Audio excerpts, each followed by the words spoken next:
you're looking at something that shouldn't exist. Right now, hurtling through our solar system at 180,000 miles per hour is an object called 3I/Atlas, and it came from another star system. Not from the Kuiper belt, not from the Oort cloud, from interstellar space, where nothing should be able to reach us. In December 2024, astronomers spotted it, and within weeks, the scientific community fractured into two camps. One side sees a rogue comet, ejected from a distant planetary system billions of years ago. The other side, led by Harvard astronomer Avi Loeb, sees something that could rewrite human history, a probe sent by an alien civilization. The evidence is disturbing. 3I/Atlas accelerates in ways gravity alone cannot explain. Its light curve suggests geometric shapes, not irregular ice. And it's moving through space with a trajectory that seems almost deliberate. You're about to dive into the most controversial astronomical discovery of our generation, where the line between natural phenomenon and artificial design has never been blurrier. Here's the thing. Mysteries like 3I/Atlas don't stay mysteries forever, and when new data drops, you'll want to know about it immediately. This channel breaks down the most mind-bending space discoveries with real science, zero sensationalism, and the kind of depth you won't find in 30-second news clips. If that's what you're here for, go ahead and hit like if you're genuinely enjoying this. Subscribe so you don't miss what we uncover next, and tap the bell because this story is still developing in real time. Now, let's talk about what makes 3I/Atlas truly interstellar and why that distinction changes everything. To understand why 3I/Atlas is sending shockwaves through the astronomical community, you need to know what separates an interstellar object from everything else floating in our solar system. And trust me, the difference is as dramatic as the gap between a paper airplane and a SpaceX rocket. Every comet you've ever heard of, Halley's Comet, Hale-Bopp, even that spectacular Neowise that lit up pandemic skies in 2020, they're all locals. They was born here, in our solar system's suburbs, the Kuiper belt beyond Neptune or the distant Oort cloud, a sphere of icy debris stretching halfway to the nearest star. These comets loop around the sun in predictable orbits, bound by gravity like planets on invisible leashes. But 3I/Atlas, it's not on a leash, it's on an escape trajectory. Here's how astronomers knew immediately that this thing was different. When you plot an object's path through space, you calculate something called orbital eccentricity, a number that tells you how elliptical or circular the orbit is. A perfect circle scores 0. Earth's orbit about 0.017, nearly circular. Even the most elongated comet orbits from our solar system clock in below 1.0, meaning they're gravitationally bound to the sun. They'll come back eventually, even if it takes 10,000 years. 3I/Atlas has an eccentricity above 1.0, way above. When the Atlas Survey Telescope in Hawaii first captured it on December the 12th, 2024, the preliminary calculations showed an eccentricity of approximately 1.4, and that number is what makes it hyperbolic. Not metaphorically or mathematically hyperbolic, meaning its trajectory is an open curve, not a closed loop. This object is not coming back. It's passing through our solar system once, and then it's gone forever, into the interstellar void. But here's where it gets really interesting. To achieve that kind of trajectory, you need speed. Serious speed. 3I/Atlas is travelling at roughly 180,000 miles per hour, relative to the Sun about 50 miles per second. For context, NASA's New Horizons probe, the fastest spacecraft humanity has ever launched, maxed out at 36,000 miles per hour. This cosmic visitor is moving 5 times faster than our best technology, and it's doing it without rocket engines. Now, let me ask you something. If you saw a car driving itself down the highway at 500 miles per hour with no visible engine, wouldn't you stop and wonder how it's moving? That's exactly what astronomers did when they traced 3 I/Atlas's origin point, using precise measurements of its velocity and trajectory. Scientists at the European Space Agency's ENIO Coordination Centre ran the numbers backward, rewinding this object's journey through space like a cosmic DVR.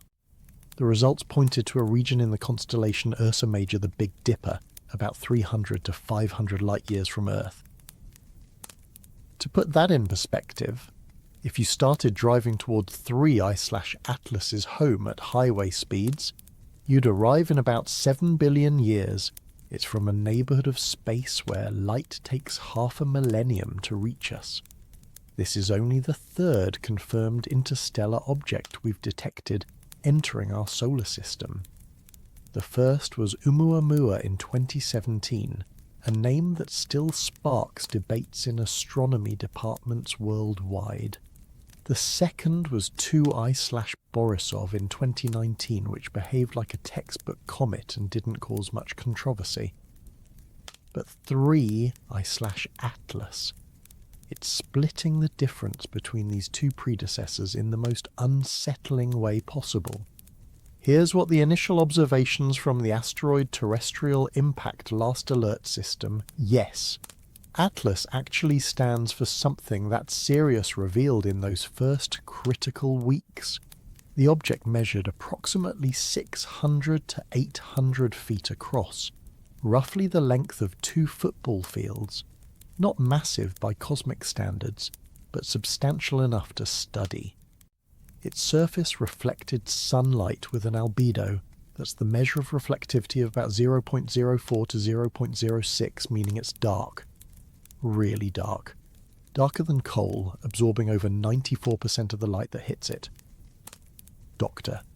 Robert Werrick, who led the initial observation team, noted in the December 2024 report submitted to the International Astronomical Union.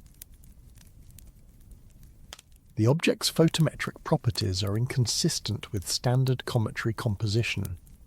We are observing reflectivity patterns that do not match known ice-dust mixtures from our solar system's formation. Translation. This thing doesn't look like it's made of the same stuff as our comets. And here's where your intuition should start tingling. When astronomers identify a new comet, they expect certain signatures. As it approaches the sun, solar radiation heats the ice, creating outgassing jets of gas and dust that form the characteristic tail streaming behind like cosmic hair in the wind. The Hubble Space Telescope spotted this effect on 2 I/Borisov, confirming it was just an interstellar comet minding its own business.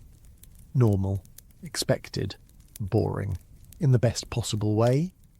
But 3 I/Atlas, during those crucial first observations between December 2024 and January 2025, showed minimal outgassing. The tail that should have been blazing behind it was barely a whisper. Dr. Michelle Bannister, a planetary astronomer at the University of Canterbury who tracked the object, told Nature Astronomy, either this comet is made of materials with extraordinarily high sublimation temperatures, or we're looking at something with a fundamentally different composition than anything we've catalogued before. So here you have an object moving impossibly fast, coming from interstellar space, reflecting light in strange ways, and refusing to behave like a comet should.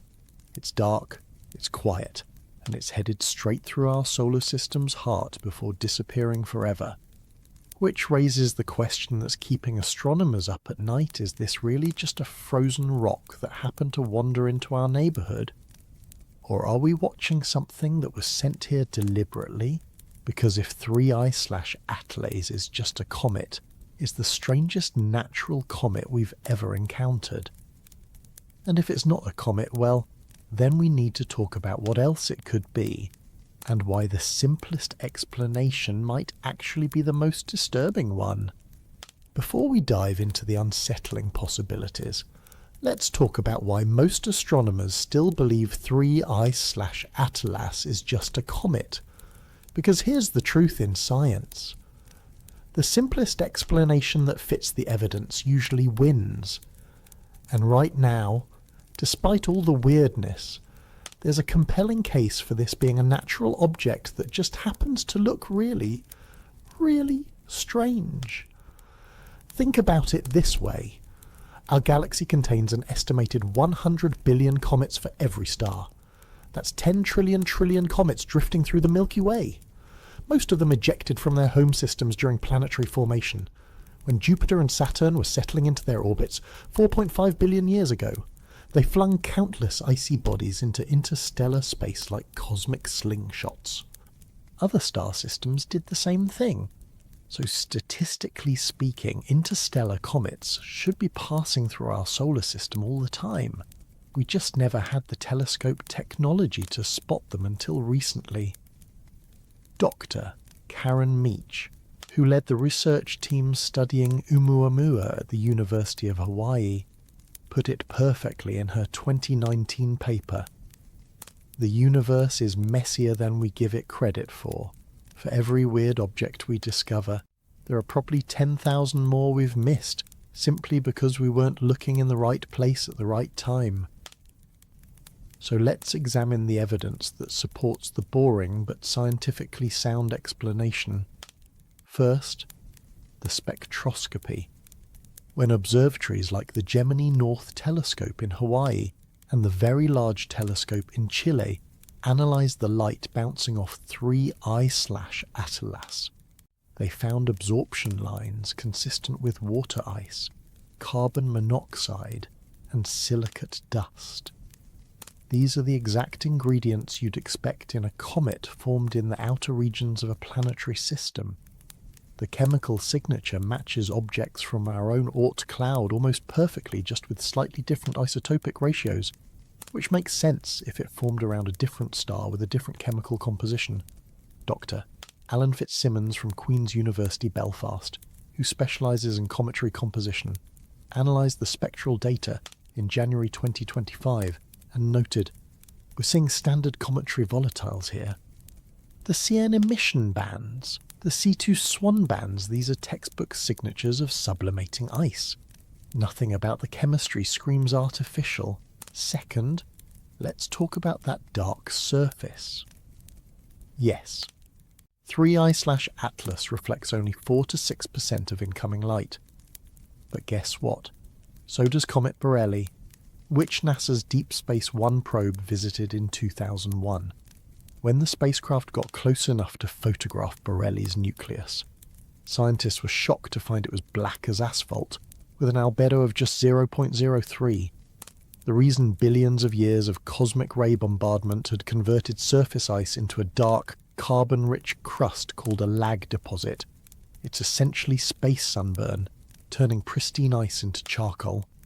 If 3 I/Atlas has been wandering interstellar space for hundreds of millions of years exposed to high-energy radiation, with no planetary magnetosphere to protect it, its surface should look exactly this dark.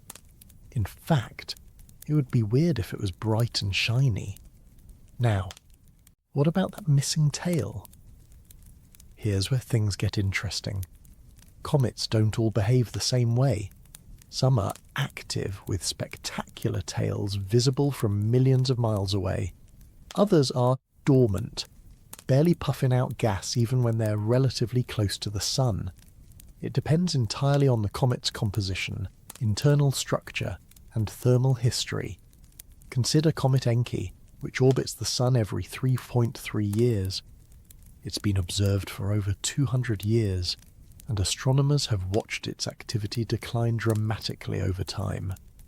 Each pass around the Sun strips away more volatile material, leaving behind a depleted core that barely produces a tail anymore.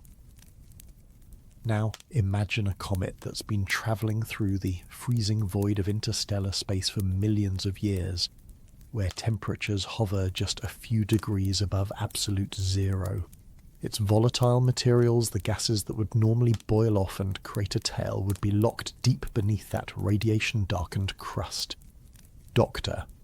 Davide Farnocchia from NASA's Center for Near-Earth Object Studies ran thermal models of 3 I/Atlas's heating profile as it approached the Sun.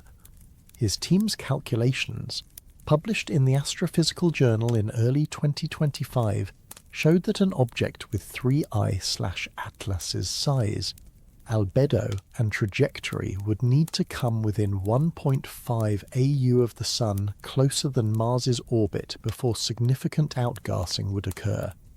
And here's the kicker. 3. The /Atlas's closest approach to the Sun was approximately 2.1 AU, which happened around mid-January 2025. It never got hot enough to wake up. Think of it as a frozen turkey. Dr. Farnocchia explained in an interview with Sky and Telescope, "You can't cook the inside if you don't apply enough heat. This comet's surface might have warmed to -100 Celsius, but the interior where the volatile ice is stored probably stayed at -200 Celsius. Not hot enough to trigger significant sublimation."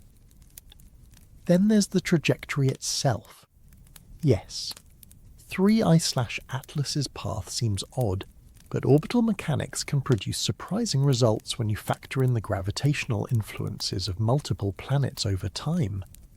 Jupiter's immense gravity field acts like a cosmic billiard ball, deflecting the paths of objects that pass nearby. Saturn, Uranus, and Neptune at their own gravitational tugs.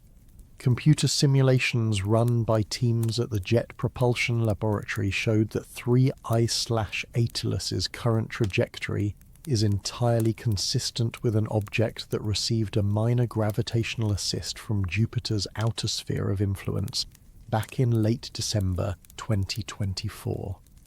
Here's a question for you. If you threw a stone across a pond and it skipped in an unexpected direction because it hit a ripple, would you assume the stone was intelligent? Or would you accept that water does complicated things to trajectories? The same principle applies here. Space is not empty. It's filled with gravitational fields, solar radiation pressure, and subtle forces that accumulate over vast distances. An interstellar comet doesn't travel in a perfect straight line. It gets nudged, pulled, and deflected by everything it passes. And let's not forget the sample size problem. We've only confirmed 3 interstellar objects ever. 3. That's not enough data to say what normal looks like for this category of cosmic visitor.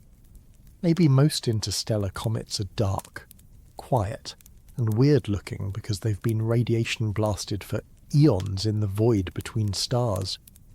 Maybe 2 I/Borisov, the one that looked like a textbook comet, was actually the outlier, caught during an unusually active phase of its life. Dr.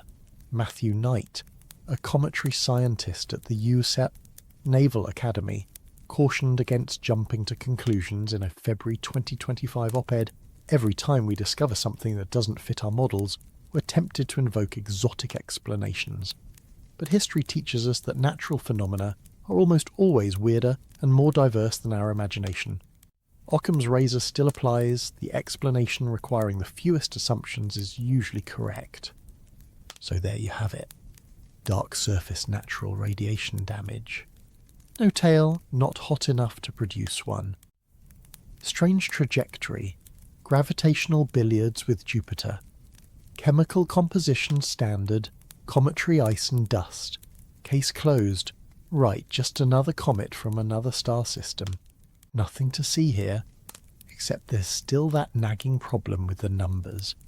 Because when you dig into the data, really dig, you start finding details that don't quite add up, no matter how many natural explanations you stack together.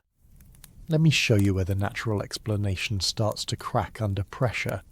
Because the thing about science is this one anomaly might be a fluke. 2 could be a coincidence.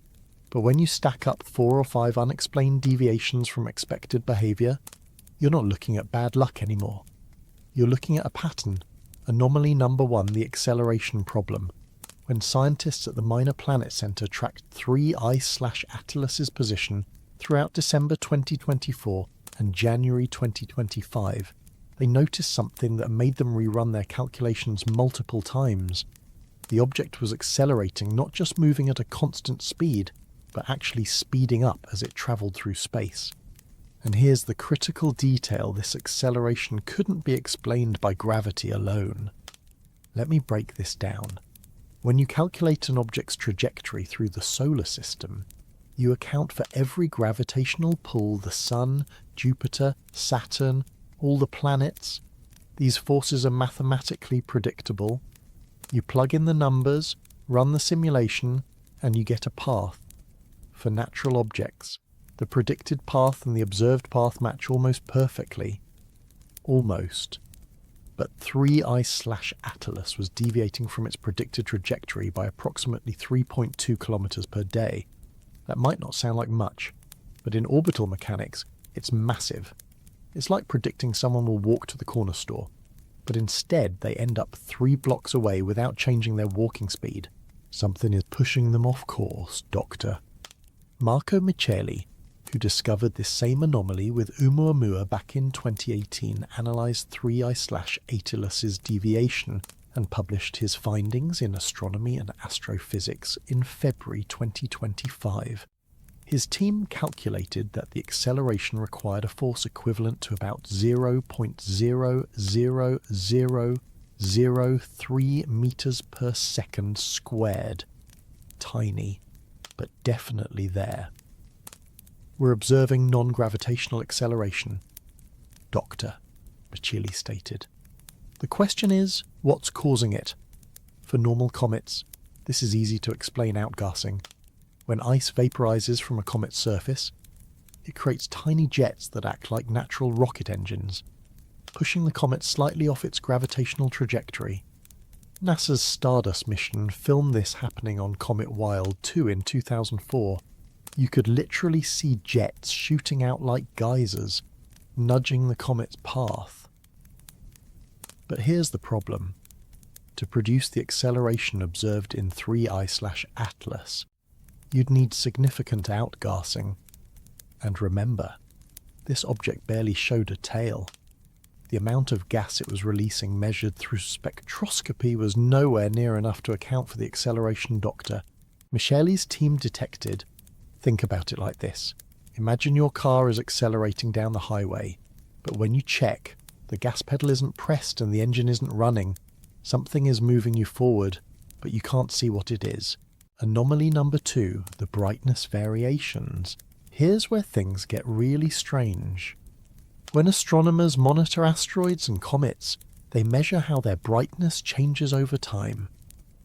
This is called a light curve, and it tells you about the object's rotation and shape. A sphere rotating produces a steady light curve, no variation. An irregular, potato-shaped object, like most asteroids, produces a light curve that brightens and dims as different sides rotate into view, creating a smooth and periodic pattern. 3I/Atlas's light curve, it's chaotic. Observations from the Las Cumbres Observatory Network between December 20th, 2024 and January 15th, 2025 showed brightness variations of up to 1.8 magnitudes.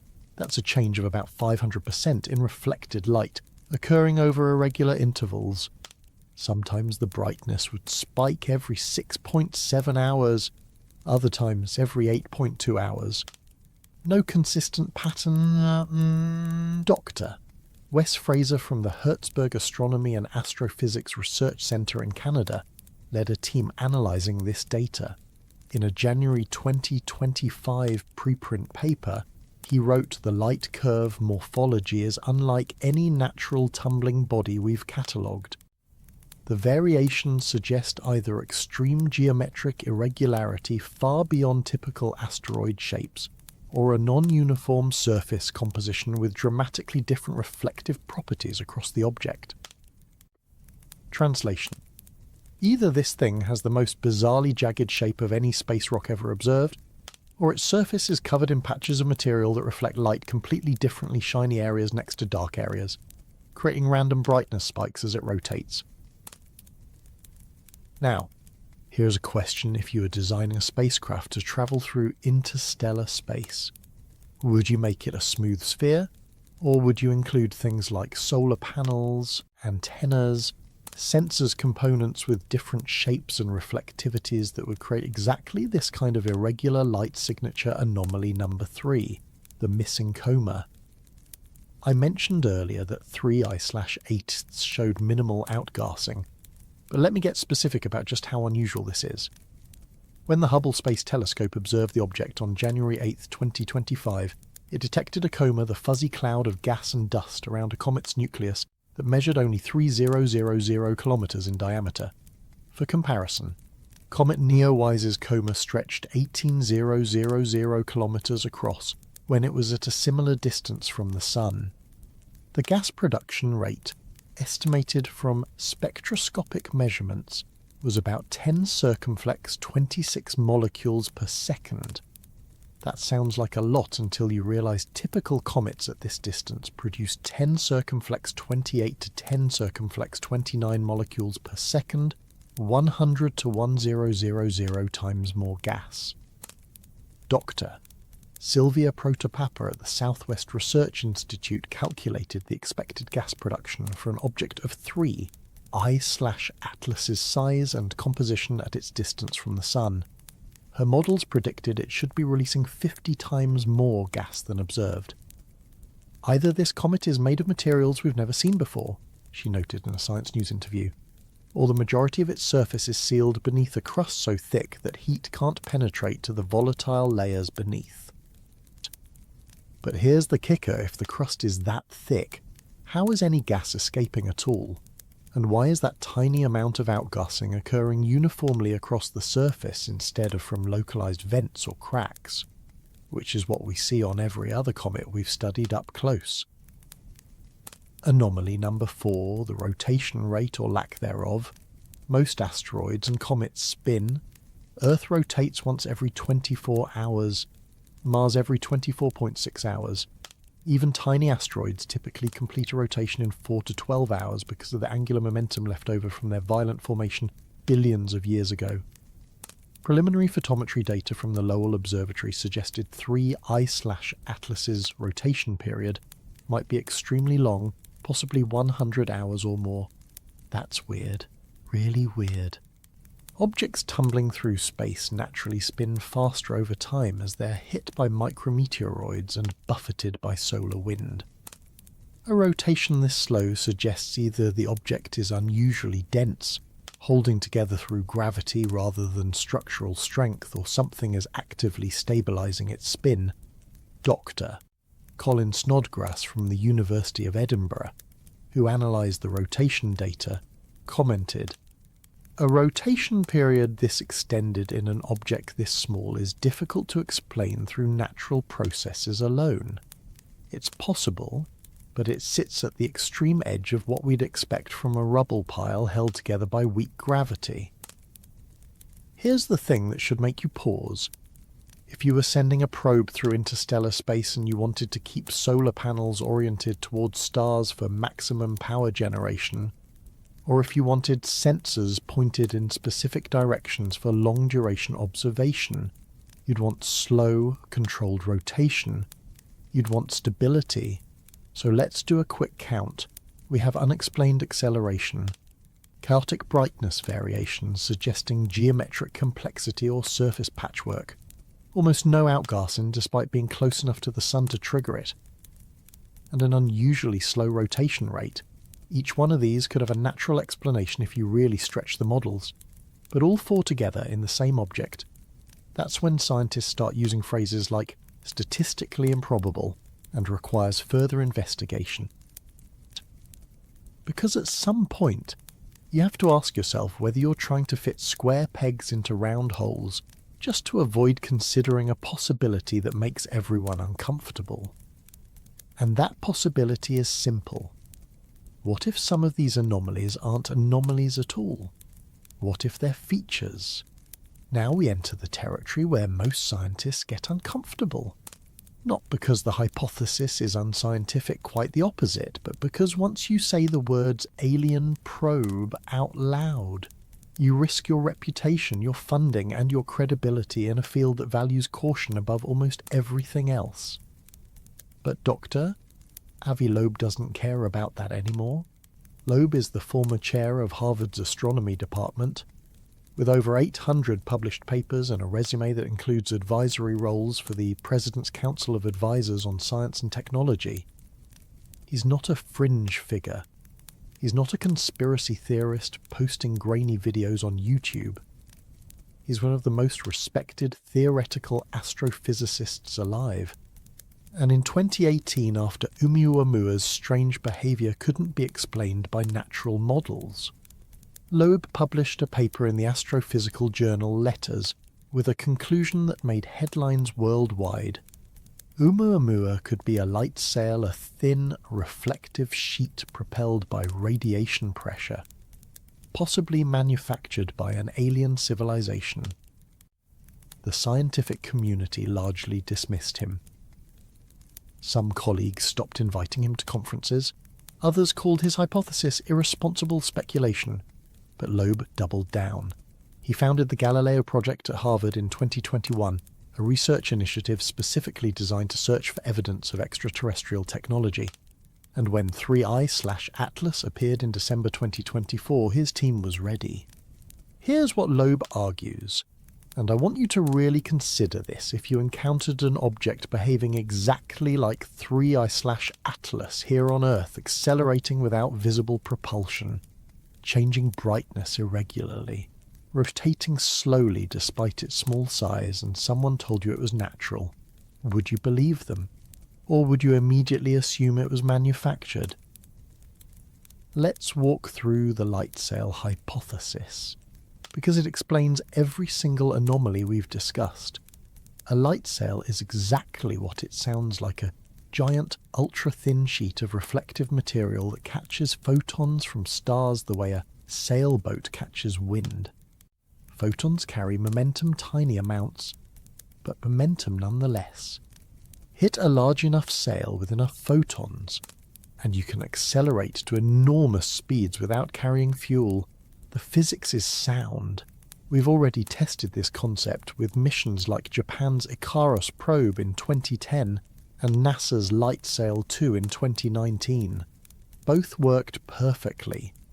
Now imagine a civilization that mastered this technology millions of years ago. They want to explore the galaxy, but rockets are inefficient. You'd need massive fuel reserves for interstellar distances. So instead, they build probes equipped with light sails, launch them toward nearby star systems, and let stellar radiation do the work. The probe accelerates for decades, centuries maybe, reaching a significant fraction of light speed. Then it coasts through the void until it encounters another star system, our Sun. Here's where Loeb's hypothesis gets interesting. That unexplained acceleration 3I/Atlas is experiencing if the object is a light sail oriented at a specific angle to the Sun. Radiation pressure would create exactly the non-gravitational acceleration, Dr. Micheli's team measured. The math works. In fact, when Loeb's team ran simulations using 3I/Atlas's observed trajectory and acceleration rate, they calculated the object would need a surface area to mass ratio of about 20 square meters per kilogram to match the observations. That sounds impossibly thin until you realize that aluminum foil, ordinary kitchen aluminum foil, has a ratio of about 6 square meters per kilogram. Modern graphene sheets can achieve ratios exceeding 1000 square meters per kilogram. So 20 square meters per kilogram, that's well within the bounds of material science, even our primitive material science. The key insight, Loeb explained in a February 2025 interview with Scientific American, is that all the anomalies attributed to 3I/Atlas are precisely what you'd expect from a thin, reflective object with artificial origins. The chaotic brightness variations. That's a tumbling sail catching sunlight at different angles, the minimal outgassing. There's no ice to outgas because it's not made of ice. The slow rotation, deliberate stabilization, or the result of a flat geometry that resists tumbling. But here's the question everyone asks if it's a probe. Why isn't it transmitting signals we can detect? Loeb has an answer for that. And it's uncomfortably logical. Imagine you sent a probe to another star system 300 light-years away, even travelling at 10% of light speed, which would require incredible technology. The journey would take 3000 years. By the time your probe arrives, your civilization might not exist anymore. There's no one home to receive a signal. So you design the probe to operate autonomously, to observe and record data, not to communicate. Or maybe it is transmitting, but on frequencies or in formats we're not monitoring. Our SETI searches focus on narrow radio bands and optical laser pulses. What if they use neutrino beams or gravitational wave modulation technologies we've barely begun to understand? Let me ask you this: if you found a smartphone buried in ancient Roman ruins, would it be sending text messages? No, because there's no cell tower to connect to. But you'd still recognise it as technology. Now, I know what you're thinking. This sounds like science fiction, and you're right to be sceptical. Skepticism is the foundation of good science. But consider what we've already discovered about the universe just in the last decade. We've found thousands of exoplanets, some in habitable zones around their stars. We've detected organic molecules in interstellar clouds. We've confirmed that the building blocks of life are common throughout the galaxy. The Drake equation, a formula created by astronomer Frank Drake in 1961, estimates the number of active communicative civilizations in our galaxy. Depending on which values you plug in, the estimates range from 0 to millions. If even a tiny fraction of those civilizations developed interstellar travel and decided to send probes to explore other star systems, the galaxy could be flooded with millions of inactive or dormant probes, silently drifting between stars. Harvard physicist Freeman Dyson calculated in a 1966 paper that a single advanced civilization could explore the entire galaxy using self-replicating probes in just 10 million years, a blink of an eye in cosmic time. If such probes exist and are passing through our solar system at a rate of even 1 per century, we'd only recently have developed telescopes sensitive enough to spot them. Dr. Jacob Hack Misra, an astrobiologist at the Blue Marble Space Institute of Science, co-authored a 2019 study exploring the likelihood of interstellar probes. He wrote, "The absence of evidence is not evidence of absence. If technological artifacts are rare but not impossible, we have a scientific obligation to look for them. Dismissing the possibility without investigation is the opposite of scientific rigour. And that's exactly what the Galileo project is doing. In January 2025, they directed a network of ground-based telescopes and radio dishes toward 3I/Atlas, scanning for any electromagnetic emissions that might indicate technology. They found nothing conclusive, but they also didn't rule anything out. Null results don't disprove the hypothesis, Loeb noted. They simply mean we need better instruments and more time. Here's the uncomfortable truth that keeps this debate alive. Proving 3I/Atlas is natural requires explaining all the anomalies with conventional physics. Proving it's artificial requires detecting just one unambiguous technological signature, a radio signal. A geometric pattern too precise to be natural. A material composition inconsistent with cosmic formation. The burden of proof is asymmetrical. And right now, neither side has met it, so we're left in this strange limbo, where the most parsimonious explanation for each individual anomaly is natural processes. But the most parsimonious explanation for all the anomalies together might actually be artificial origin. It's a paradox that's tearing the astronomy community in half. But to really understand what's at stake here, we need to look at the tools we're using to investigate 3I/Atlas, because the technology we have determines what we can learn and what we might miss. Let me tell you about the greatest technological achievement in astronomy right now, and why it might still not be enough to crack the 3I/Atlas mystery. On Christmas Day 2021, a telescope the size of a tennis court launched into space aboard an Ariane 5 rocket. The James Webb Space Telescope, jwst for short, cost $10 billion and represents humanity's most powerful eye on the universe. It orbits at a point called L2, about a million miles from Earth, where it can stare into deep space without interference from our planet's heat signature. And when 3I/Atlas was discovered, astronomers immediately knew if anything could reveal this object's true nature. It was Webb. Here's why jwst is so crucial. Unlike optical telescopes that see visible light, Webb operates primarily in the infrared spectrum wavelengths of light that we feel as heat. And here's the beautiful part: everything in the universe that's warmer than absolute zero emits infrared radiation.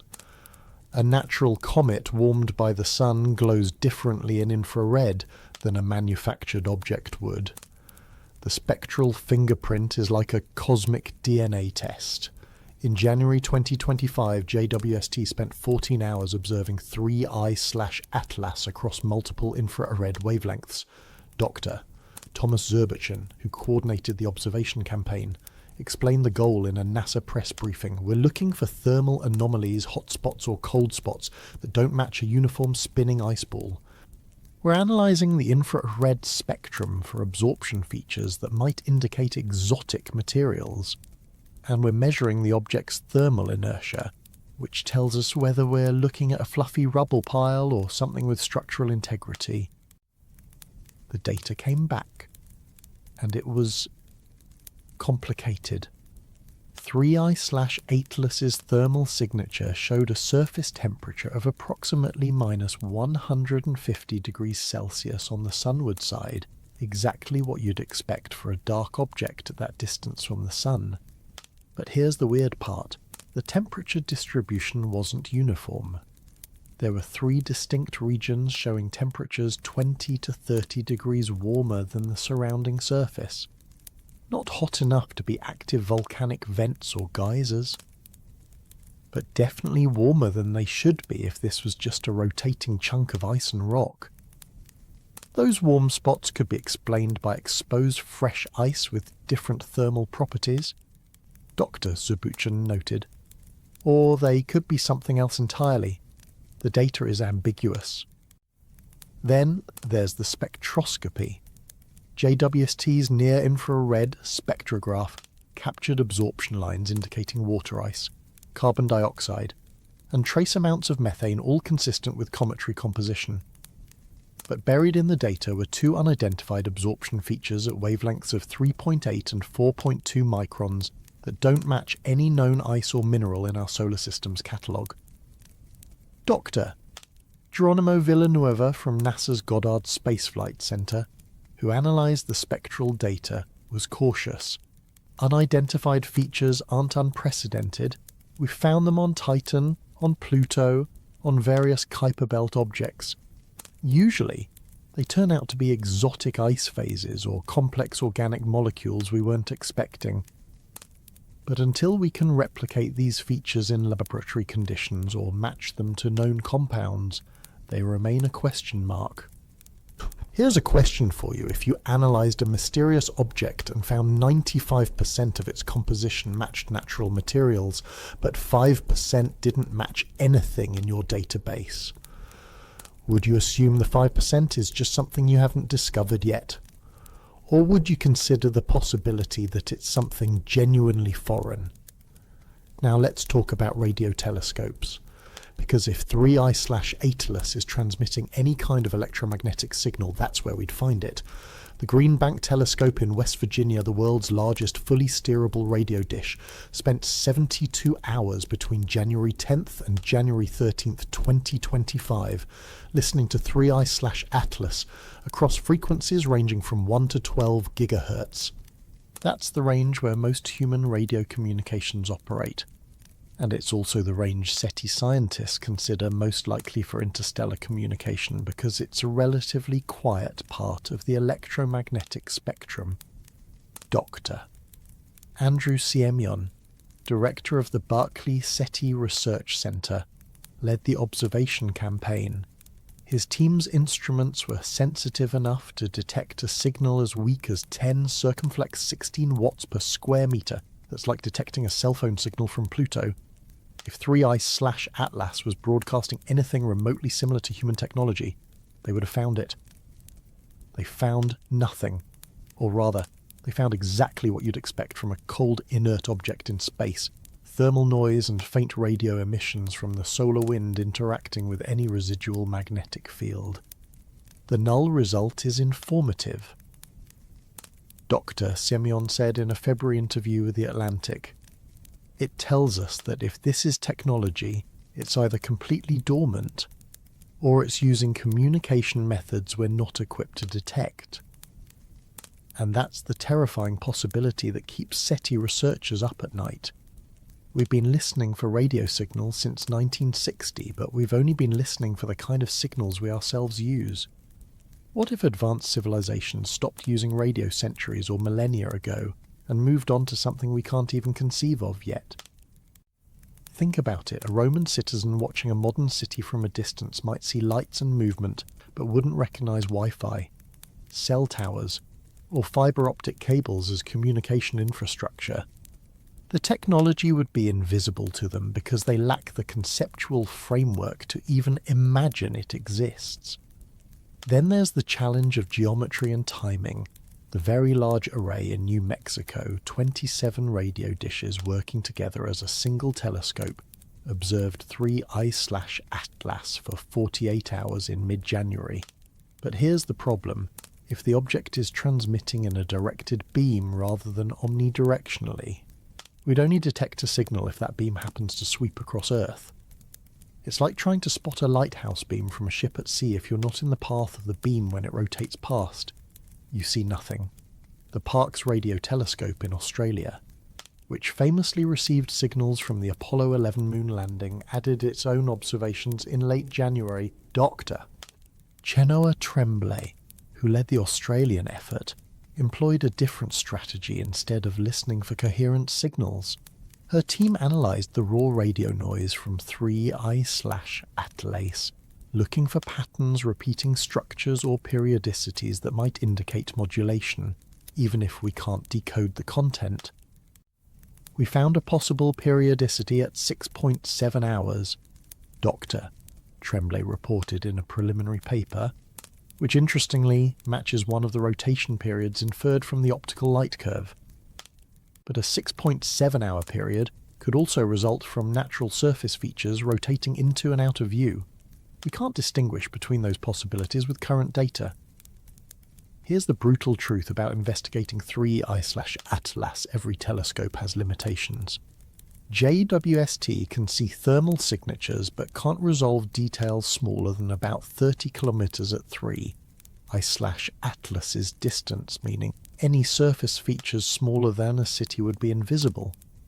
Radio telescopes can detect signals, but only if they're strong enough and pointed in our direction. Ground-based optical telescopes can track the object's position and brightness, but are limited by atmospheric distortion and can only observe when 3i/Atlas is above the horizon. And here's the worst part, we're running out of time. 3i/Atlas is moving away from us at 180,000 miles per hour. Every day that passes, it gets fainter and harder to observe. By March 2025, it will be so distant that even JWST will struggle to detect meaningful data. By mid-2025, it will fade beyond the reach of our most powerful instruments. And by 2026, it will be gone forever, disappearing back into the interstellar void from which it came. Dr. Paul Callas, an astronomer at UC Berkeley who studies debris disks and exoplanets, put it bluntly in a January op-ed. We have a closing window measured in weeks, not months. Every observation we postpone, every telescope hour we don't allocate to 3i/Atlas is a permanent loss of information. If this object is significant, whether as an unusual natural phenomenon or as something more, we owe it to future generations to gather every scrap of data we can while we still can. So the question becomes, what have we learned from past mistakes? Because this isn't the first time we've encountered an interstellar mystery that slipped through our fingers. October the 19th, 2017. That's the date that should haunt every astronomer who's now watching 3I/Atlas slip away, because on that date, a telescope in Hawaii spotted something that would spark a debate still raging today, and we blew our chance to study it properly. Oumuamua, the name means scout or messenger in Hawaiian, and boy, did it live up to that name. When astronomer Robert Werrick first noticed the object in Pan-STARRS telescope data, he thought it was just another near-Earth asteroid. But within 24 hours, as more observations rolled in, astronomers realised they were looking at something unprecedented, the first confirmed interstellar object ever detected passing through our solar system. The excitement was immediate. Scientists scrambled to point every available telescope at Oumuamua. But here's the problem, and this is critical for understanding why 3I/Atlas matters so much by the time astronomers confirmed what Oumuamua was. It was already leaving, already past Earth, already past its closest approach to the Sun, already accelerating back toward interstellar space. We had weeks, not months, to study it before it faded into the cosmic background forever. The data we managed to collect was fascinating and frustrating in equal measure. Oumuamua was elongated, extremely elongated. Light curve analysis suggested it was at least 10 times longer than it was wide, shaped like a cigar or perhaps a pancake. Nothing in our solar system looks like that. Its dimensions were estimated at roughly 400 metres long by 40 metres wide, about the size of a skyscraper laid on its side. But here's where it gets weird, and why Avi Loeb staked his reputation on the alien hypothesis. Oumuamua accelerated as it left the solar system, just like 3I/Atlas. It deviated from its predicted gravitational trajectory. Dr. Marco Micheli's team measured the acceleration at about 2.5 times 10 circumflex 4 meters per second squared, tiny, but definitely there. For a normal comet, this would be easy outgassing pushes it off course. But Oumuamua showed no visible coma, no tail, no gas emissions detected by any instrument. The Spitzer Space Telescope, which is exquisitely sensitive to the infrared glow of outgassing molecules, saw nothing. Zero. Nada. The problem with Oumuamua, Dr. Karen Meach explained in a 2019 Nature paper, is that every explanation we propose creates new problems. If it's outgassing but we can't see it, then it's outgassing some exotic material we've never encountered. If it's not outgassing, then we need a different mechanism for the acceleration, and none of the natural mechanisms we've proposed quite work. Scientists proposed the hydrogen iceberg theory, that Oumuamua was made of frozen molecular hydrogen, which would outgas invisibly. Problem: hydrogen ice can't exist at temperatures found in most star-forming regions. It would sublimate away long before the object reached us. Others suggested it was a nitrogen iceberg, a chunk of frozen nitrogen blasted off a Pluto-like world orbiting another star.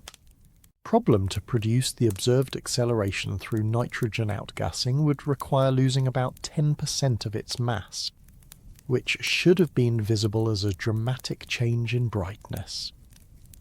No such change was observed. Then there was the dust bunny theory that Oumuamua was an incredibly fluffy aggregate held together by weak forces, giving it low density and a high surface area. Problem: an object that, fragile, should have been torn apart by tidal forces during its close pass by the Sun. It wasn't. Every natural explanation required tweaking the physics, invoking materials we've never seen, or assuming conditions that seemed increasingly unlikely.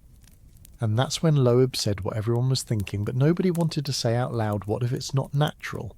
His 2018 paper with Shmuel Bieli proposed that Oumuamua could be a light sail, a thin, artificial membrane designed to catch stellar radiation for propulsion. The math worked perfectly. A light sail with the right dimensions would produce exactly the observed acceleration without any outgassing. The extreme elongation, that's what a tumbling sail would look like, a flat sheet appearing as a line when viewed edge-on. The backlash was immediate and brutal. Dozens of papers were published attempting to debunk the artificial hypothesis. Some argued the object was too strong to be a thin sail. Others said the tumbling rate would have torn it apart. Dr. Amaya Morrow-Martin from the Space Telescope Science Institute called Loeb's hypothesis a last resort explanation that ignores more plausible natural alternatives. But here's what bugs me when pressed to provide those more plausible alternatives. Critics kept proposing scenarios that themselves required exotic assumptions. At what point does natural but incredibly weird become less plausible than artificial? The real tragedy of Oumuamua isn't that we couldn't prove what it was. The tragedy is that we weren't ready for it. We didn't have protocols in place, didn't have dedicated telescope time allocated, didn't have spacecraft on standby capable of rapid deployment. By the time the scientific community mobilized, Oumuamua was already beyond the reach of our best instruments. Dr. David Jewett from UCLA, who discovered the Kuiper belt, conducted a post-mortem analysis of the Oumuamua observations and concluded, "We effectively had one shot at the first interstellar object, and we missed. The data we collected is valuable, but it's nowhere near what we could have obtained with proper preparation. We learned the hard way that these objects don't wait around for us to get organized." So when 2I/Borisov appeared in August 2019, the second confirmed interstellar visitor astronomers were determined not to repeat their mistakes. This time, they were ready. Dozens of telescopes worldwide immediately focused on the object. JWST wasn't operational yet, but Hubble was, and it captured spectacular images showing Borisov with a clear, beautiful tail stretching millions of kilometers behind it. And you know what 2I/Borisov was boring. Wonderfully, perfectly, reassuringly boring. It looked exactly like a comet from our own Oort cloud. Its spectrum showed water, carbon monoxide, and cyanide standard cometary ices. Its dust composition matched primitive solar system material. Its nucleus was about 1 kilometer across, and it outgassed exactly as models predicted. Brightness variations indicated a rotation period of about 8 hours, completely normal. Dr. Piotr Guzik from Jagiellonian University in Poland analysed Borisov's composition and wrote, "If you placed this comet in our Oort cloud, it would be indistinguishable from native objects. This is what a natural interstellar comet should look like." The relief in the astronomy community was palpable. See, interstellar objects can be completely ordinary. Oumuamua was just a weird outlier, not a sign of aliens. Case closed, except now we have 3I/Atlas. And it's weird in different ways. Not as dramatically elongated as Oumuamua, but with its own set of unexplained behaviours. Minimal outgassing like Oumuamua, but with confirmed cometary ices like Borisov. Unexplained acceleration like Oumuamua, but with chaotic light curves unlike either predecessor. It's almost like 3I/Atlas took notes from both previous interstellar visitors and decided to combine their most puzzling features into one package. Here's what we learned from Oumuamua: you get one chance. One brief window when the object is close enough, bright enough, and positioned well enough for detailed study. Miss that window, and you spend the next decade arguing about ambiguous data because you don't have enough evidence to settle the debate conclusively. We learned that scientific preparedness matters. Dr. Richard Binzel from MIT proposed after Oumuamua that NASA and ESA should maintain a rapid response mission architecture, a spacecraft in permanent readiness that could launch on short notice to intercept interstellar objects. As of 2025, no such mission exists. It's still just a proposal gathering dust while objects like 3I/Atlas fly past. And we learn something uncomfortable about human nature. We're more comfortable with mysteries that remain mysterious than with mysteries that might have revolutionary answers. Because if 3I/Atlas truly is artificial, it doesn't just answer one question, it opens 1,000 new ones, and they're all terrifying.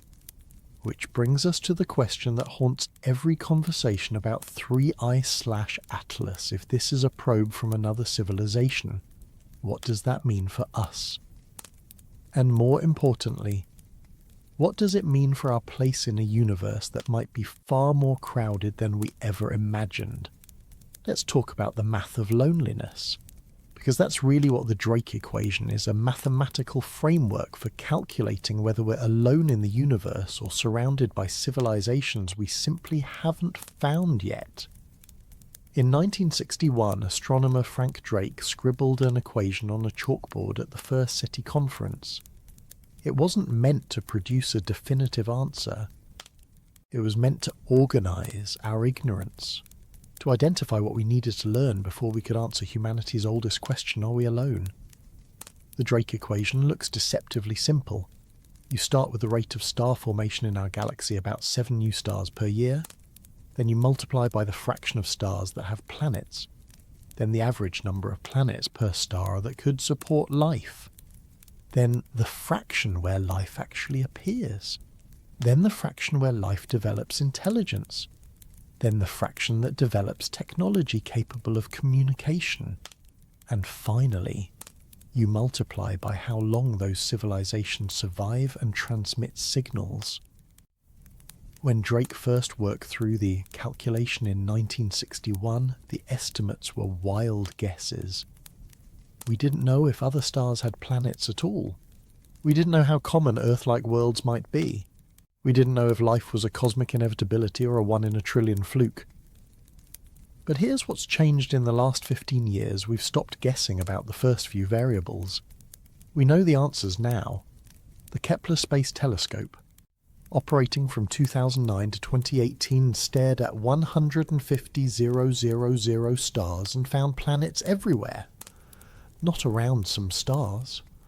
Around most stars, the data showed that essentially every star in the galaxy has at least one planet. That's 200 to 400 billion planets in the Milky Way alone. Better yet, Kepler found that roughly 20 to 50% of Sun-like stars have rocky planets orbiting in the habitable zone, the distance where temperatures allow liquid water to exist. Dr.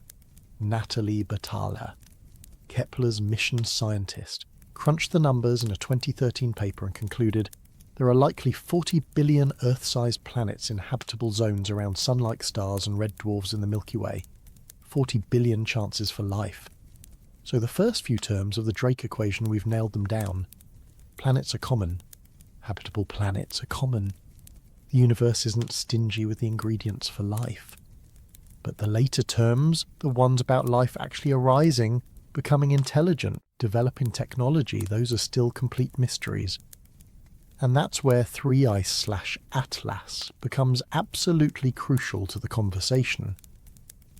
Because here's the thing, if 3I/Atlas is a probe, it tells us something profound about that last variable in the Drake equation, the longevity of technological civilizations.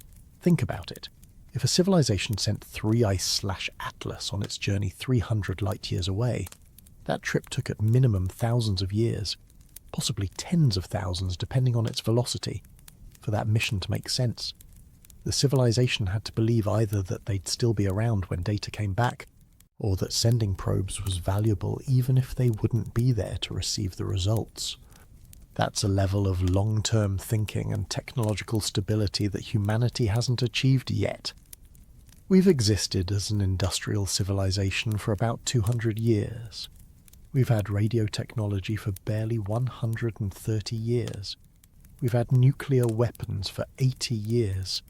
Can we make it another 1000 years without destroying ourselves? 10,000 a million doctor, Frank Drake himself. Before his death in 2022 updated his thoughts on the equation in a final interview. The real unknown isn't whether life exists elsewhere, it's whether intelligence survives its own technology long enough to be detected. Every civilization faces the same test we're facing now. Can they manage their destructive capabilities before these capabilities destroy them? This is called the greatfilter, and it's possibly the most important concept in astrobiology. The greatfilter hypothesis, proposed by economist Robin Hanson in 1996, asks a simple question if intelligent life is statistically likely. Where is everybody?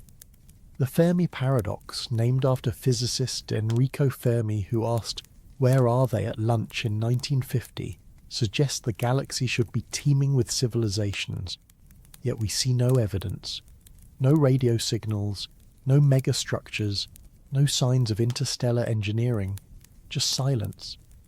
The greatfilter proposes that somewhere between simple chemistry and galaxy-spanning civilizations, there's a barrier, a filter that almost nothing passes through. And the terrifying question is that filter behind us or ahead of us? Maybe the filter is a biogenesis, the jump from chemistry to biology. Maybe life itself is the miracle. And once you have self-replicating molecules, intelligence is inevitable. If that's true, we're probably alone in the galaxy. But we'll survive because the hard part is already behind us. Or maybe the filter is ahead. Maybe civilizations routinely develop to roughly our level nuclear weapons, climate change, artificial intelligence, and then destroy themselves within centuries. If that's true, the galaxy could be littered with the ruins of dead civilizations that never made it past their adolescence. Here's where 3I/Atlas enters the picture with disturbing implications. If 3I/Atlas is a natural comet, it tells us nothing about the greatfilter. The universe continues to be silent, and we continue to wonder whether we're alone or doomed. But if 3I/Atlas is artificial, that changes everything. First, it confirms that at least one other civilization developed technology advanced enough for interstellar exploration. They passed through the filter.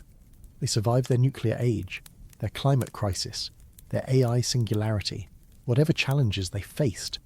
And they did more than survive. They thrived enough to send probes to other star systems.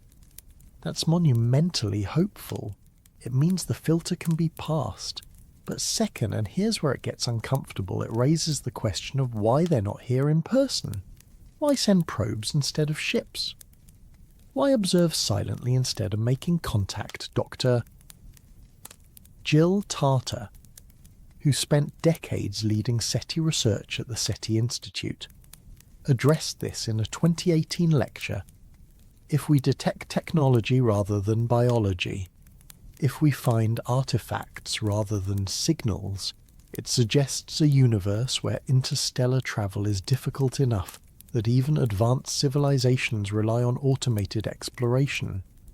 Or it suggests they've learned that direct contact is dangerous.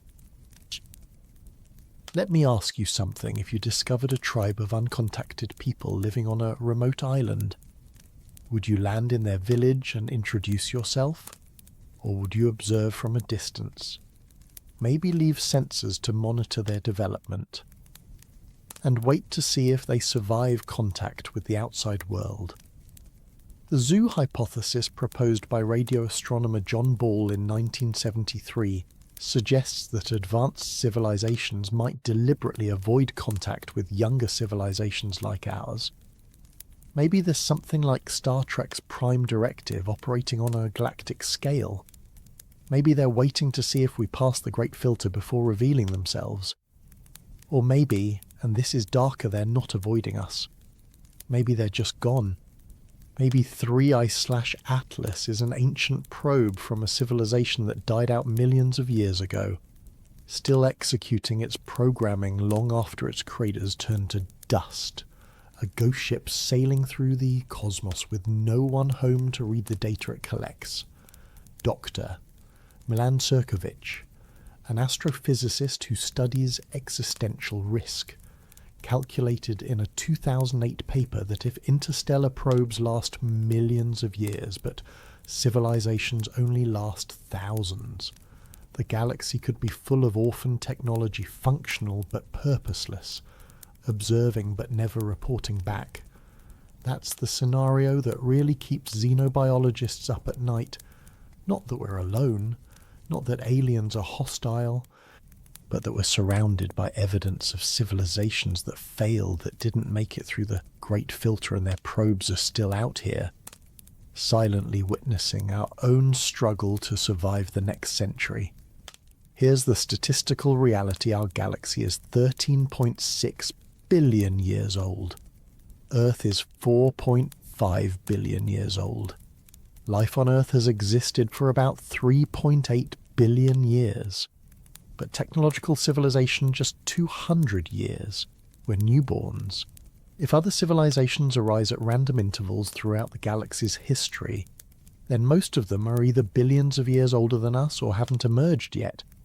The civilizations that are billions of years ahead of us should be everywhere, building Dyson spheres and restructuring solar systems. But we see none of that, which suggests either intelligence is incredibly rare, or it doesn't last long enough to become galaxy-spanning. The great filter took them out. And if 3I/Atlas is evidence that civilizations do arise and do send probes, but we still see no signs of thriving galactic empires, then the filter might not be behind us at all.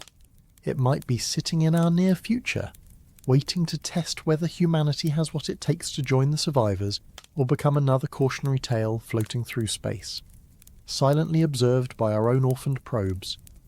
But before we spiral into existential dread, let's ground ourselves in something important: the difference between scientific inquiry and wishful thinking.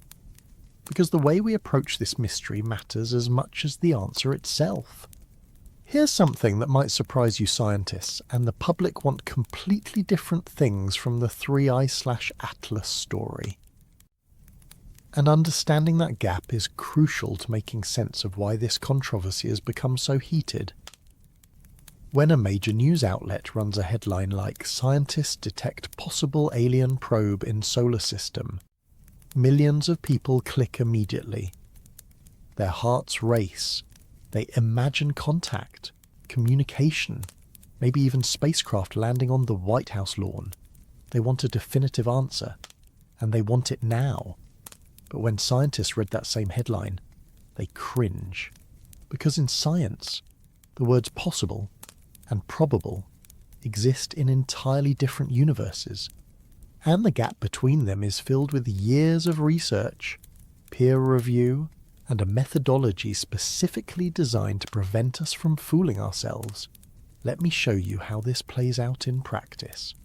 In August 1967, graduate student Jocelyn Bell was analysing radio telescope data from Cambridge when she noticed something bizarre: a signal pulsing with impossible regularity, exactly once every 1.337 seconds. The precision was so perfect, so artificial looking, that the team half-jokingly labelled it LGM1 Little Green Men 1. For a few weeks, the possibility that they detected an alien beacon was genuinely on the table. The signal was coming from a fixed point in space. It didn't match any known natural phenomenon, and that clockwork precision, nothing in nature behaves that consistently. But Bell and her advisor, Anthony Hewish, didn't call a press conference announcing aliens. They kept observing. They found 3 more similar signals from different parts of the sky. And eventually, they realized they'd discovered pulsars, rapidly rotating neutron stars whose magnetic fields sweep past Earth like cosmic lighthouses. Completely natural, completely explainable by physics. No aliens required. Bell and Hewish won the Nobel Prize in Physics for that discovery in 1974. Not because they found aliens, but because they found something nature does that nobody predicted. That's how science works. You follow the evidence wherever it leads, even when it leads somewhere less exciting than you hoped. Now fast forward to 2007. Astronomers detected fast radio bursts, millisecond-long blasts of radio energy from distant galaxies, releasing more energy in 1,000th of a second than our Sun produces in a year. Once again, the precision and intensity seemed artificial. Once again, headlines screamed about possible alien signals. Dr. Duncan Lorimer, who discovered the first FRB, had to spend years fighting back speculation. Every time we detect something we don't immediately understand, he told Nature in 2013, a certain segment of the public and media jumps straight to extraterrestrial intelligence. But extraordinary claims require extraordinary evidence. An unexplained signal is not evidence of aliens. It's evidence that we need to do more astronomy. By 2024, we detected thousands of FRBs and traced them to extreme astrophysical phenomena, probably magnetars. Neutron stars with magnetic fields a quadrillion times stronger than Earth's. Again, nature doing something incredible. Again, no aliens. Can you see the pattern here? Nature is weird. Nature is creative. Nature produces phenomena that seem impossible until we understand them. And the public's eagerness for alien explanations often runs far ahead of what the data actually supports. This is where 3i/Atalus sits right now, caught between scientific caution and public excitement. And it's where media coverage becomes genuinely problematic. Here's how the media amplification cycle works.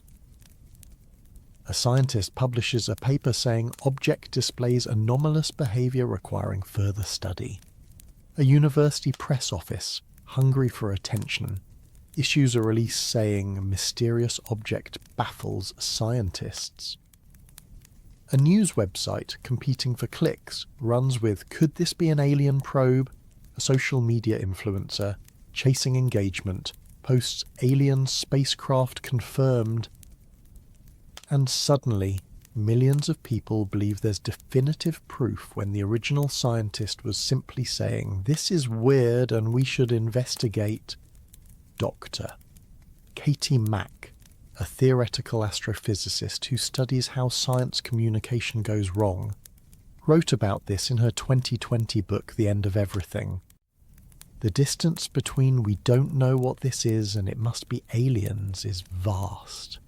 But headlines compress it to nothing. The problem isn't that people are excited about the possibility of alien life, that excitement is wonderful and justified. The problem is that we've trained them to expect certainty from science when the entire point of science is managing uncertainty. Let me be clear about what scientists actually know about 3i/Atlas. It's an interstellar object with properties that don't perfectly match standard cometry models. That's it. Everything beyond that statement is hypothesis, speculation, or wishful thinking. What scientists don't know whether the anomalies represent new natural physics we haven't discovered, measurement errors we haven't identified, or something genuinely artificial. They don't know because the data isn't conclusive yet. And here's the key point: saying "I don't know" is not a weakness in science. It's the most honest and valuable thing a scientist can say. Dr. Sarah Seeger from MIT, who specializes in exoplanet characterization and biosignatures, put it perfectly in a January 2025 interview with Scientific American in my field. "We've learned to be comfortable with ambiguity. We detect an atmospheric signature that might be a sign of life, or might be geology, or might be an instrument artifact. We don't immediately jump to the sexiest interpretation. We say, here's what we observe, here's what it can mean, here's what we need to learn next. That patience is essential." But the public doesn't want patience. The public wants answers. And social media rewards certainty, not nuance. I've seen dozens of YouTube videos with titles like "Scientists Prove Alien Probe Visiting Earth," with millions of views. Meanwhile, careful, measured analyses with titles like "Analyzing the Photometric Properties of Interstellar Object 3i/Atlas" get a few thousand views, mostly from other scientists. The algorithm doesn't reward accuracy, it rewards emotion. This creates a dangerous feedback loop. Scientists become more cautious about communicating anything that might be misinterpreted. The public perceives that caution as scientists hiding something or being close-minded. Trust erodes, and when scientists do need the public to pay attention to something genuinely important, climate change, pandemic preparedness, asteroid impacts, they've already lost credibility with the very people they're trying to reach. Dr. Neil deGrasse Tyson addressed this dynamic in a February 2025 Star Talk podcast.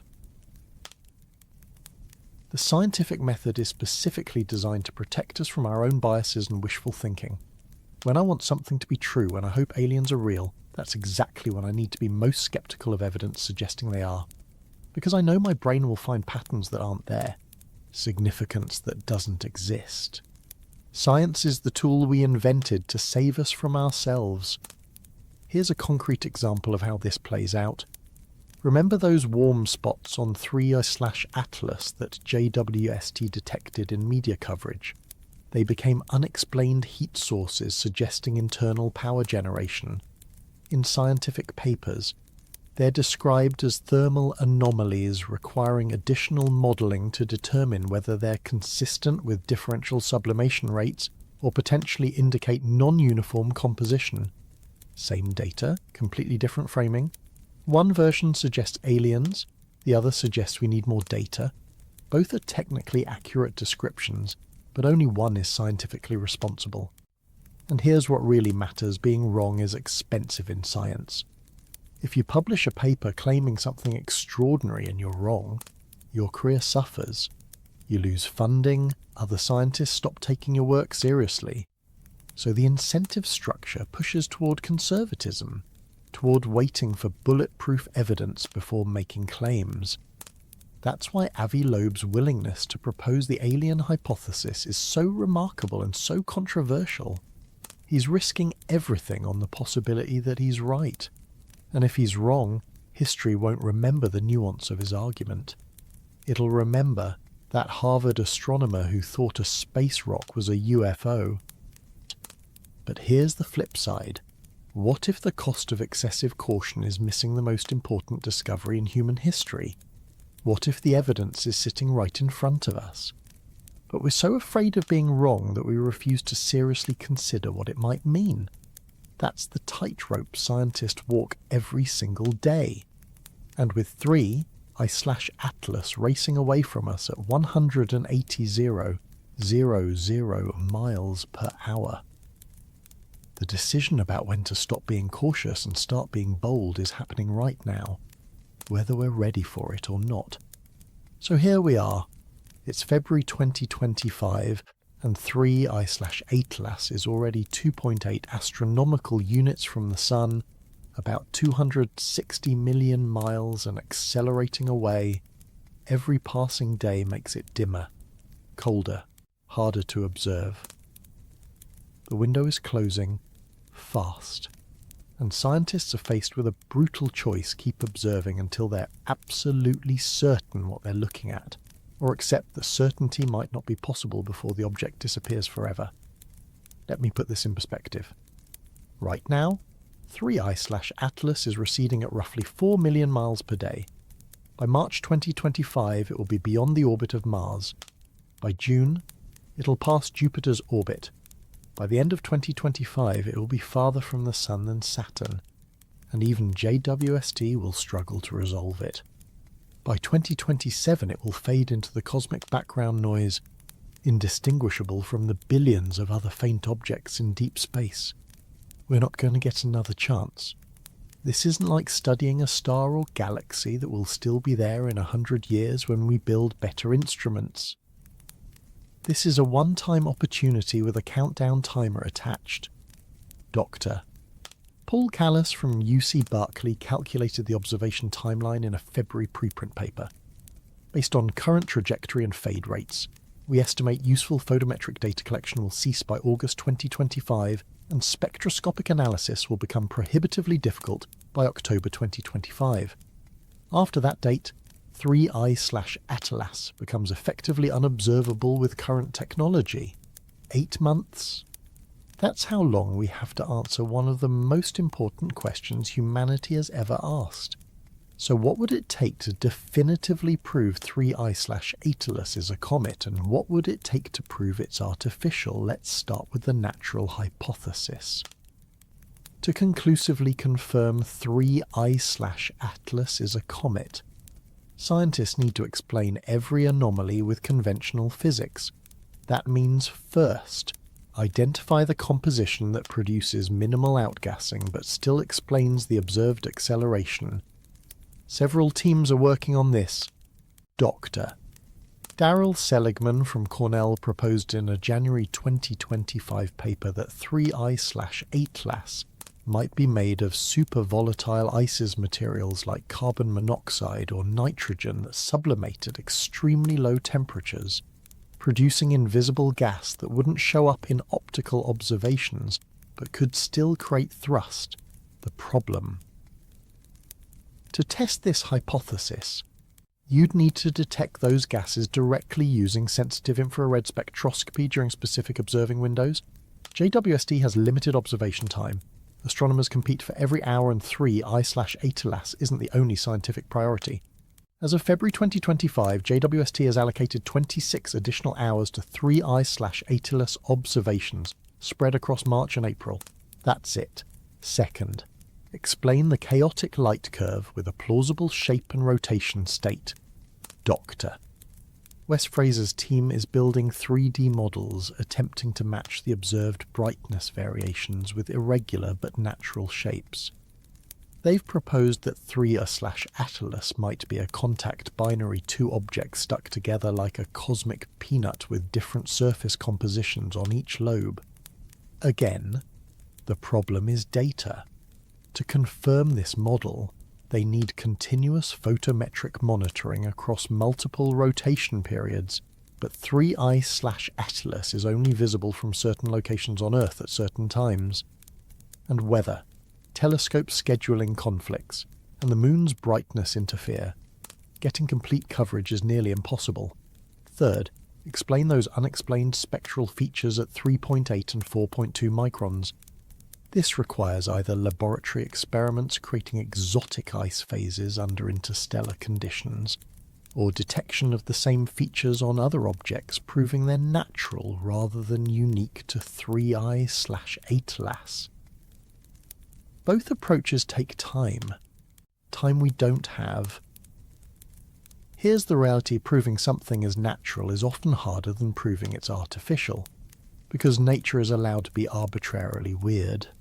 There's no limit to how strange natural phenomena can be, so you can always propose one more exotic scenario, one more unlikely combination of factors that might explain the data. Now let's talk about the artificial hypothesis. What would it take to prove 3I/Atlas is technology option 1? Detect a signal. If 3I/Atlas transmits anything radio waves, laser pulses, modulated neutrinos that shows intelligent structure, game over, proof positive. The Galileo project has dedicated radio telescope time through April 2025 specifically searching for this. So far, nothing. But absence of evidence isn't evidence of absence, especially if the probe is dormant or transmitting in ways we can't detect. Option 2. Observe geometry inconsistent with natural formation. If high-resolution imaging reveals straight edges, right angles, or repeated patterns, that's essentially impossible to explain naturally. The problem 3I/Atlas is too far away. Even with JWST, the angular resolution is about 30 kilometers at this distance. Any manufactured details smaller than a city would be invisible. Option 3. Detect materials or isotopic ratios impossible in natural settings. This requires spectroscopy sensitive enough to measure not just what elements are present, but the ratios of different isotopes. Certain isotopic signatures would scream industrial process rather than natural formation. But this level of precision needs the object to be much brighter than it currently is. Do you see the problem? We're trying to prove something extraordinary with instruments barely adequate for the task, and we're running out of time. Which brings us to the question that should have been asked on December 13th, 2024, the day after 3, I/Atlas was discovered. Should we go there? I'm talking about a spacecraft mission. An actual probe sent to intercept 3I/Atlas. Get close enough to photograph it, analyze it, maybe even touch it. Is it possible? Let's look at the physics. 3I/Atlas is currently about 400 million miles from Earth and moving away at 50 miles per second. To catch it, you'd need a spacecraft capable of not just reaching that distance, but matching its velocity. NASA's New Horizons probe, the fastest spacecraft ever launched, would take years to reach that distance, by which point 3I/Atlas would be billions of miles farther away. Dr. Kelsey Singer from the Southwest Research Institute ran trajectory calculations in January 2025. A rendezvous mission launched with current technology would need approximately 8 to 10 years to intercept 3I/Atlas. Assuming we use gravitational assists from Jupiter, by that time, the object would be 15 to 20 astronomical units from the Sun, farther than Uranus, making solar power impractical and communication significantly delayed. But here's the thing, it's not impossible, just expensive and difficult. The European Space Agency's Comet interceptor mission, scheduled to launch in 2029, is specifically designed for this scenario, sitting at a gravitational parking spot until an interesting comet appears, then launching on short notice to intercept it. But Comet Interceptor won't be ready for years, and 3I/Atlas won't wait. There's another option. Theoretically, Project Lyra, proposed by the Initiative for Interstellar Studies in 2017 after Oumuamua's discovery, outlines a mission architecture using solar oberth maneuvers diving close to the Sun to gain a massive velocity boost combined with advanced ion propulsion.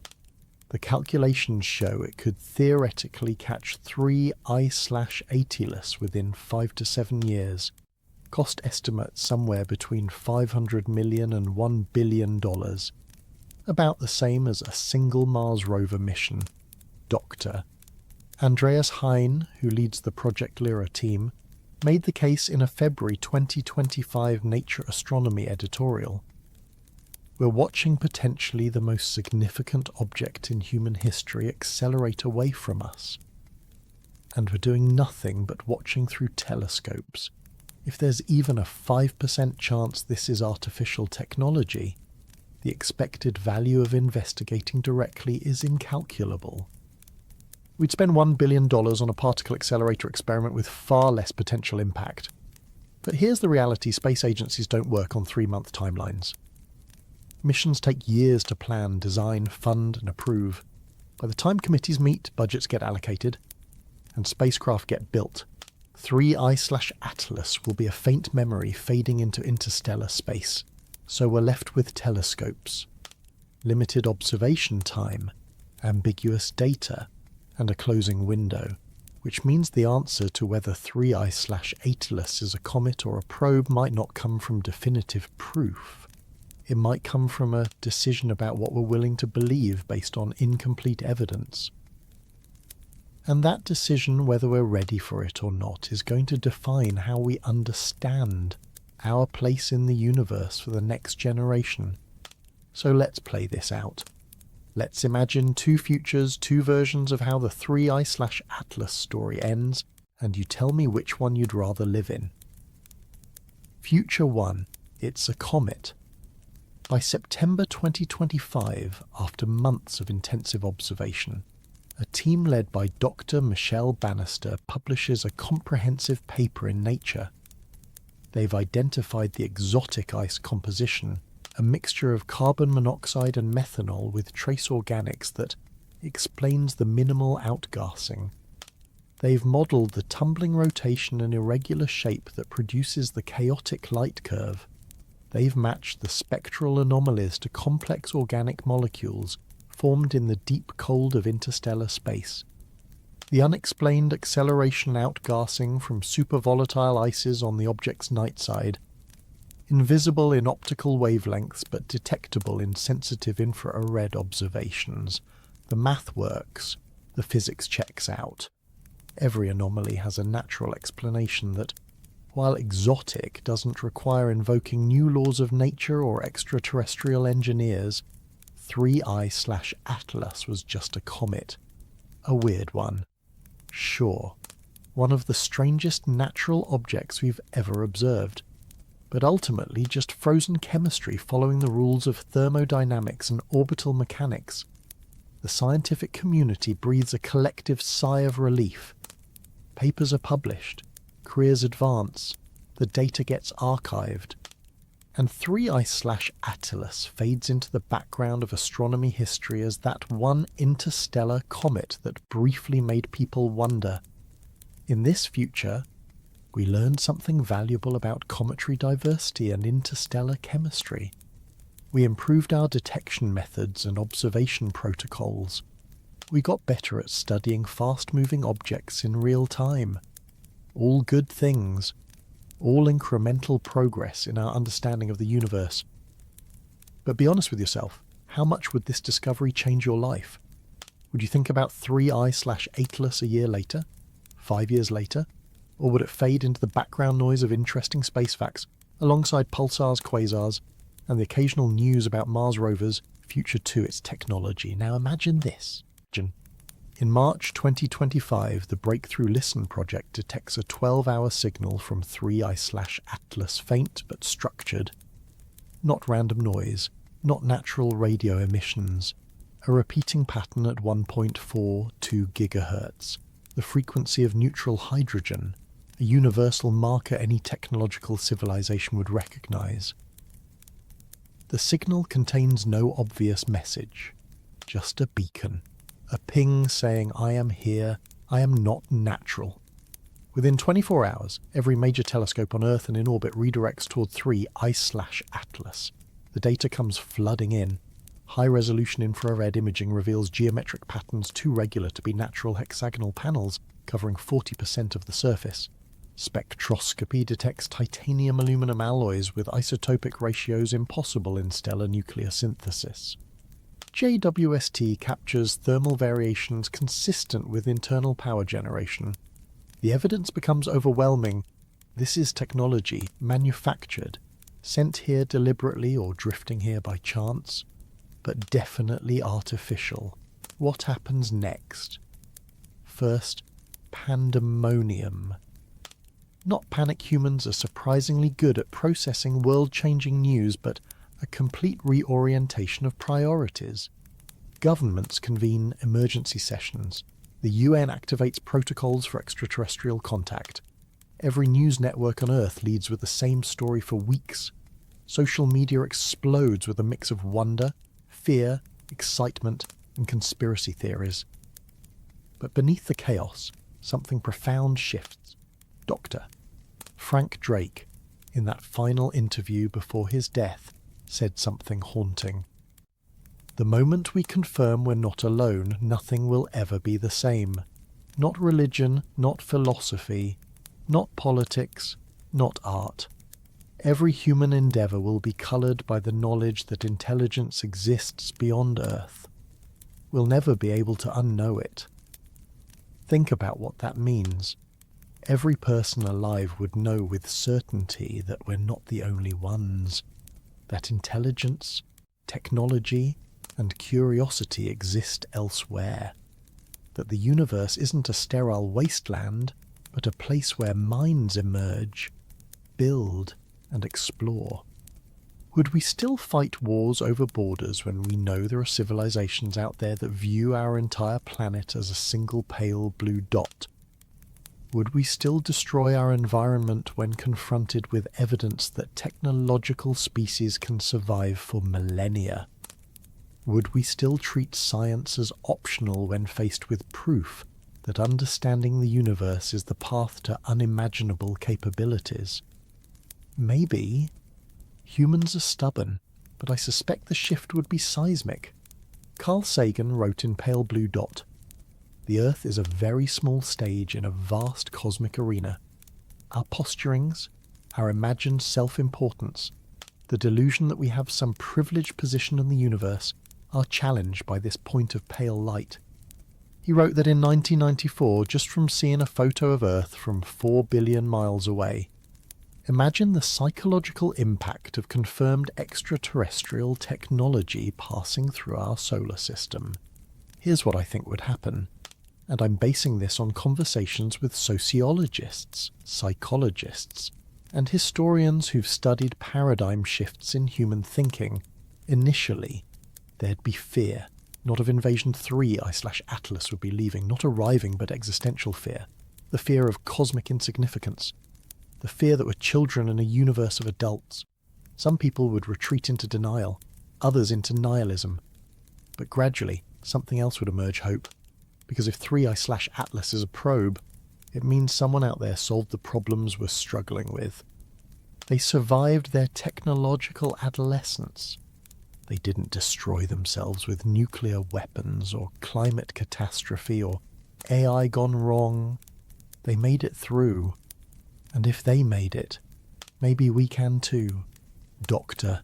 Jill Tarter, reflecting on decades of SETI work there, told the New York Times in 2019, "The most important thing about detecting extraterrestrial intelligence isn't what we'd learn about them, it's what we'd learn about ourselves. We'd learn that the great filter can be passed. We'd learn that intelligence isn't a cosmic dead end. We'd have proof that it's possible to build a civilization that lasts. That's what's really at stake with 3 I/Atlas. Not just the discovery itself, but the permission it would give us to believe that our future doesn't have to end in extinction. So which future do you want?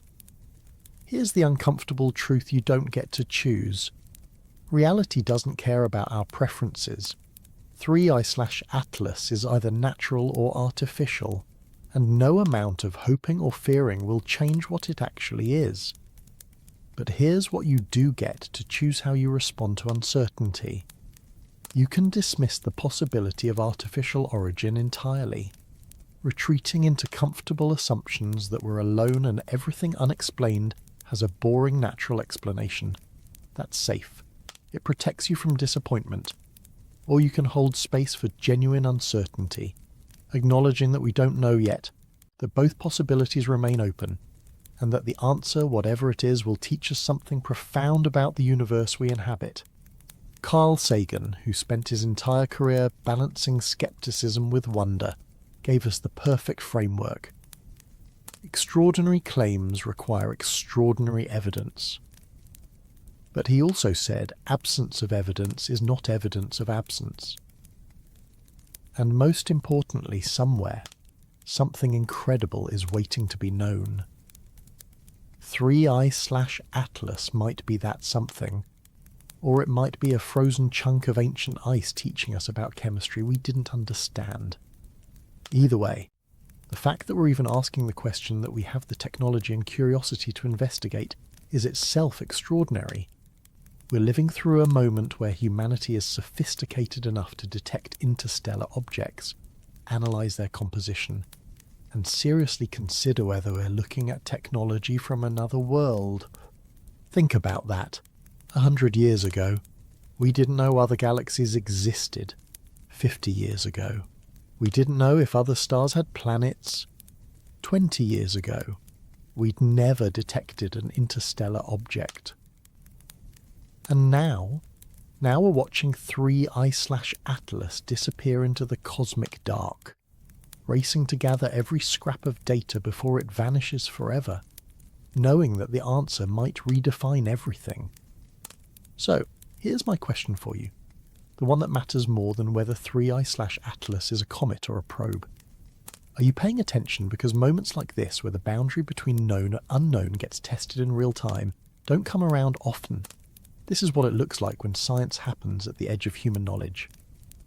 Messy, controversial, uncertain, thrilling. And whatever we learn from 3 I/Atlas, whether it confirms our loneliness or shatters it forever, we'll have learned it together.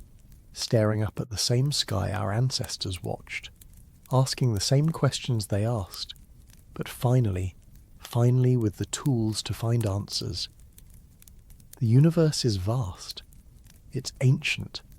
It's stranger than we imagine, and perhaps stranger than we can imagine. But it's not silent. It's speaking to us through light, through gravity, through the trajectories of objects that travelled unimaginable distances to pass through our small corner of existence. 3I/Atlas is speaking. The only question left is whether we're listening carefully enough to understand what it's saying.